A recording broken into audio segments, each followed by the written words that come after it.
आजकल बहुत कुछ चर्चा हो रही है वोटिंग की कि हम कैसे नुमाइंदे पार्लियामेंट में भेजते हैं और हमेशा कि हम गलत लोगों को भेज रहे हैं। और मुझे पूरी उम्मीद है कि जीमा जिन नुमाइंदों को भेजेगा जो हमारे कल्चर को रिप्रेजेंट कर रहे हैं वो सही होंगे। एक आंधी ऐसी बाहर से आई। हर देश का संगीत बहुत अच्छा है और उसमें खूबी है, लेकिन मैं जो बात कहना चाहता हूँ, if India wants to become the leader of the world, India will have to nurture its great legacy and tradition and culture, and music is integral part of that. Jima is helping in that area also to find out new talent and nurture them and to present them in front of the world. Ringtone बहुत चल पड़े, कोई गज़ल बज रही है, किसी में माता के भजन बज रहा है, कोई जगराता बज रहा है, कोई ओम नमः शिवाय बज रहा है। तो मेरे ख्याल से जो अब रेवेन्यू आ रहे हैं, जो फंड्स आ रहे हैं, फिजिकल सेल्स नहीं आ रहे हैं, वो ज़्यादा इलेक्ट्रॉनिकली रिंगटोन से वगैरह कई डाउनलोड करते हैं इंटरनेट से। तो इस तरीके से सेल होती है। आज भी सॉन्ग रिकॉर्ड करिए और वो पॉपुलर होता है तो हमसे फरमाइश करते हैं। कलाकार को मौके की तलाश होती है। मेरी ज़िंदगी में भी अवसर आए और इनकी ज़िंदगी में भी आएंगे, तो सुरों की और लोक आवाज़ों की कमी नहीं है। मैं ये मानती हूँ कि साफ सुथरा सच्चा टैलेंट गाँवों में बहुत है, तो हिंदुस्तान के पास सुरों की कमी नहीं है। अगर हमने कैटेगरी बनाई तो लोक संगीत को लोक संगीत के ही आईने में देखना चाहिए, फ्यूजन को फ्यूजन की दिशा में देखना चाहिए।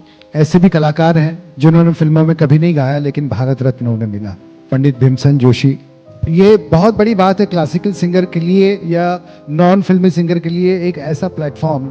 वो एक फ्रस्ट्रेशन होता है कि नहीं साहब, आपने बॉलीवुड में नहीं गाया तो आप अच्छे सिंगर नहीं हैं। तो ये चीज़ें, ये जो गलत धारणा है, ये खत्म हो जाएगी। कल मुझे एक छाया से डांट पड़ी, उसने नाराज होकर कहा, दरअसल तुम्हें आता ही नहीं दरख्तों का शुक्रिया अदा करना। तुम छाया बटोर लेते हो, सरसराती हवाएं रख लेते हो, कोहनी मोड़ कर लंबी सांसें भी खींच लेते हो और न जाने कितने ख्वाब भी गुनगुना लेते हो। बहुत खुशी की बात है, जीमा अवार्ड बहुत अच्छा काम कर रही है।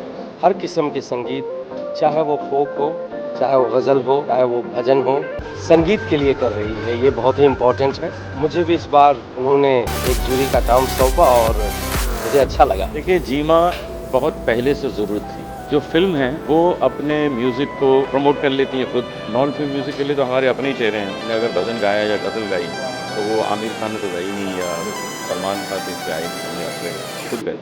तो उसको कौन प्रमोट करे? उसको प्रमोट करने के लिए इस तरह की कंपनी सही है जो इनको एक अवार्ड कैटेगरी में रखें, अवार्ड दें और उसके बाद फिर हम अपने गानों को और दूर तक ले जा सकते हैं जहाँ तक उसकी ज़िंदगी है। अनफॉर्चुनेटली हमारे यहाँ फिल्म इतना पावरफुल मीडिया है कि फिल्म से हट करके कुछ नज़र नहीं आता, तो सब फिल्म की तरफ ही भाग रहे हैं। तो गज़लों का क्या होगा, लोक संगीत का क्या होगा, भजन का क्या होगा, भाषा का क्या होगा? तो ये सब चीज़ों के लिए इस तरह के प्लेटफॉर्म बहुत ज़रूरी है और मैं शुक्रिया अदा करता हूँ जीमा का। ये उनका तीसरा साल है और मैं 3 साल से उनकी जूरी पे हूँ। जिनका जजमेंट करना था वो थे फोक, भजन एंड फ्यूजन। तीनों ही कैटेगरीज मेरे दिल के बहुत करीब है और मैंने अपनी सच्चाई से जो कुछ कर सकती थी करा। और जीमा एक वैसा ही मंच है जो नए कलाकारों को या वो कलाकार, क्योंकि म्यूज़िक आज के इलेक्ट्रॉनिक उसमें गायब हो रहा है, तो उनको एक अम्ब्रेला के नीचे लाने का ये जो जीमा का प्रयास है वो बहुत ही अच्छा और सुरीला प्रयास